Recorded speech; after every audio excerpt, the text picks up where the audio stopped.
In the last video, we asked what makes a good father. In Westeros, sons grow up watching their fathers, but some sons inherit more than a household, some inherit a realm. So perhaps the more unsettling question should be, what makes a good king?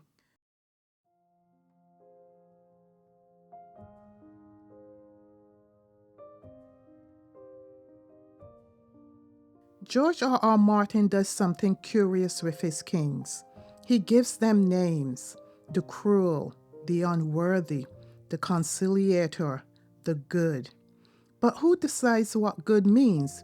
Daeron II is remembered as Daeron the Good, the king who brought Dawn peacefully into the realm. His son Baelor Breakspear is remembered as just and honorable, a prince who would have improved the lives of many once he became king. And yet, Baelor served as his father's hand of the king for 13 years. And in that time, Flea Bottom remained Flea Bottom, a slum in direct sight of the windows of the Red Keep. So what exactly makes a king good in Westeros? And more importantly, who is that goodness for? To answer that, we must look at how Westeros defines goodness in the first place. Because in Martin's world, reputations are not timeless truths, they are historical constructions. Yes, kings are remembered by the names history gives them: the good, the cruel, the unworthy. But those reputations are not handed down from the heavens, nor are they given by the people. They are recorded and passed down. And in Westeros, history is written by the maesters, men trained at the citadel, sponsored by lords and writing for royal courts. That doesn't make them dishonest, but it does mean their standards of good reflect the concerns of the ruling class. Martin himself has often said that history is written by the victors, and in Fire and Blood, he makes that tension explicit. We are given competing accounts, conflicting testimonies, and versions of events that are not easily reconciled. Even the past is unstable. What survives is what power allows to survive. We are never given unfiltered history.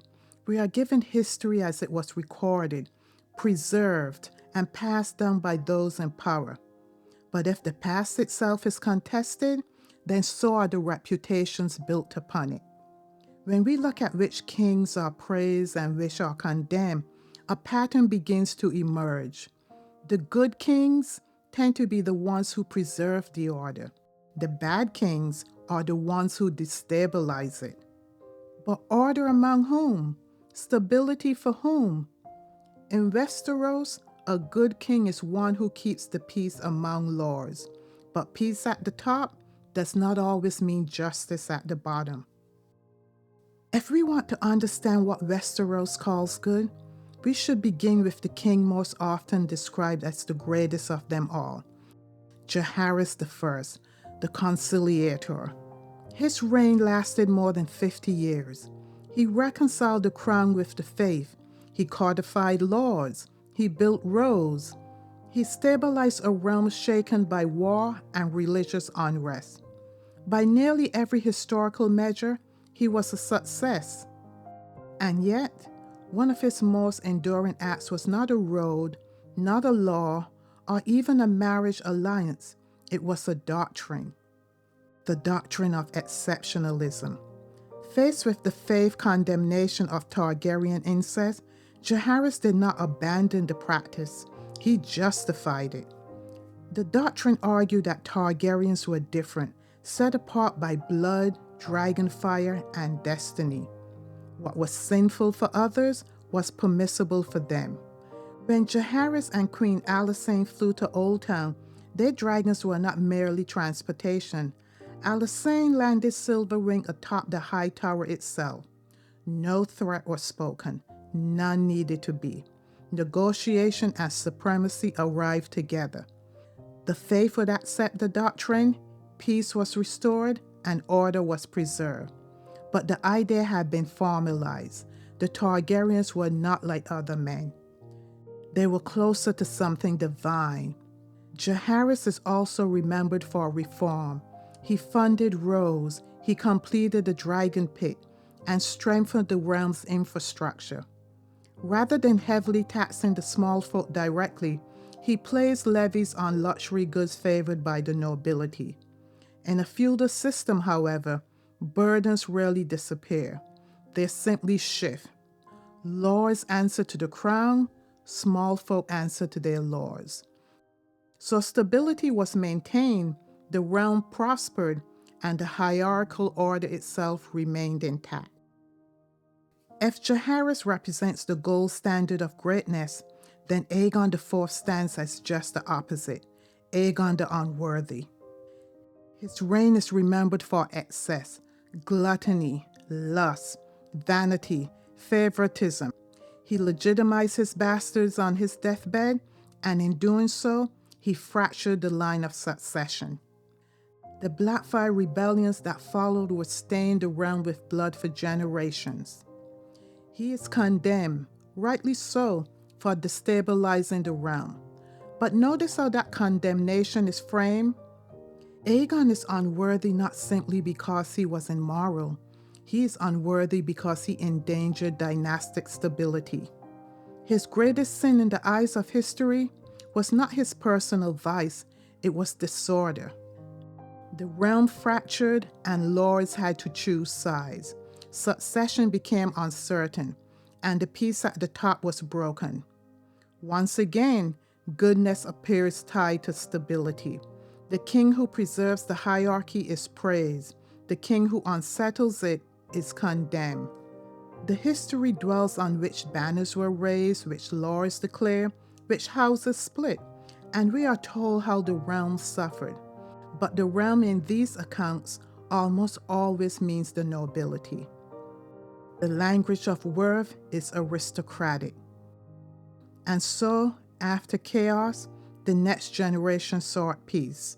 Stability returned, and with it, a new name, Daeron the Good. After Aegon the Unworthy, the realm needed peace, and in Daeron II, it found it. Daeron brought dawn into the realm not through conquest, but through marriage. He favored diplomacy over spectacle, administration over glory, and compromise over fire. In a world accustomed to dragon flame and/or rebellion, that restraint mattered. He is remembered as Daeron the Good, and by many measures, the title fits. But Daeron's reign was not untouched by war. The first Blackfyre rebellion erupted during his rule, fracturing the realm. Banners were raised and blood spilled across the land. At Redgrass Field, it was Baelor and Maekor, the hammer and the anvil, who led the Targaryen forces. The rebellion was crushed, and in the years that followed, stability returned. Daeron's heir, Baelor Breakspear, embodied the same steadiness as his father. A measured and just prince, willing to stand for what was right, even at personal risk. It is not difficult to imagine him as a king who would have governed wisely. Baelor died before he could ascend the throne, but after the rebellion, he was named Hand of the King. For 13 years, he stood at the center of governance, the office that administers in the king's name. The hand drafts policy and oversees the realm's function. He shapes the machinery of rule. If reform was possible within the system, Baelor stood as close to the levers of power as any man could. During his years as Hand, Westeros was stable, peaceful. The great houses were not at war. But Flea Bottom remained Flea Bottom, not in some distant province, not beyond the reach of the Iron Throne, in King's Landing, in the capital. The narrow streets and overcrowded tenements lay just beyond the walls of the Red Keep, visible from its windows. There are surely slums elsewhere in the realm, but this one stood at the center of power. The crown did not ignore it, but neither did it dismantle the structure that produced it. Stability endured, so did the hierarchy. And Flea Bottom did not appear suddenly in Daeron's reign. It had endured through a century of dragon rule. fire secured the throne, but it did not erase the slums at its feet, because stability is not the same thing as transformation. And when Robert Baratheon took the throne, when Dragonfire was gone and rebellion had freed the realm, the slums did not vanish, the banners changed, but the structure remained. If Daeron preserves stability, his grandson Aegon V is remembered for something different. Aeg, the boy who once walked among the Smallfolk, possibly even in Flea Bottom with Sir Duncan the Tall, would eventually wear the crown. The history tells us that he cared deeply for the Smallfolk, that he sought reforms, that he faced resistance from powerful lords unwilling to yield privilege. We are not given a full account of his policies. Martin has not yet written that history in detail. But the world of ice and fire suggests that Aegon believed dragons might give him the leverage needed to enforce his will. And so, at Summerhall, an attempt was made to bring them back. It is a haunting image, a king who wished to do good, turning once more to dragon fire. For more than a century, dragons had ensured Targaryen dominance. They broke rebellions, ended wars swiftly by reducing resistance to ash. They do not negotiate, they end the argument. But if reform required dragons, what does that suggest about the system reform was meant to change? The system under Targaryen rule for over 250 years. Across these kings' reign, a pattern emerges. The kings remembered as good are the ones who preserve the established order. The kings remembered as unworthy are the ones who fractured it. Stability is rewarded, disorder is condemned. But stability is not the same thing as justice, and preservation is not the same thing as transformation. Jaehaerys reconciled the faith and sanctified exceptional blood. Daeron brought peace and preserved the hierarchy. Aegon V may have sought reform and turned toward dragon fire. Even the reformer imagined power in exceptional terms. In Westeros, kings rule by blood inheritance, by conquest. The authority does not come from consent, it comes from supremacy. And so, perhaps the question is not whether Daeron, Baelor, or Aeg were good men. By all accounts, they were. The question is whether goodness can survive inside inherited power. In the last essay, we ask, what makes a good father? Sons learn by watching. They watch what is rewarded and also what is preserved. Maybe more importantly, they watch what is left untouched.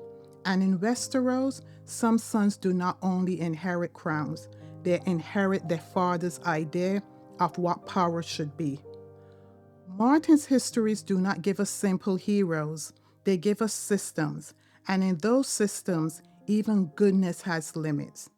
Perhaps the most unsettling question in Westeros is not whether a king can be good, but who that good has always been for. And that brings us to the end. Thank you for watching. And if this kind of thematic reading is something you enjoy, my Martian Queen series explore these same patterns, power, inheritance, and the stories we pass down through Daenerys and House Targaryen. Like, comment, and subscribe so you're here for the next chapter.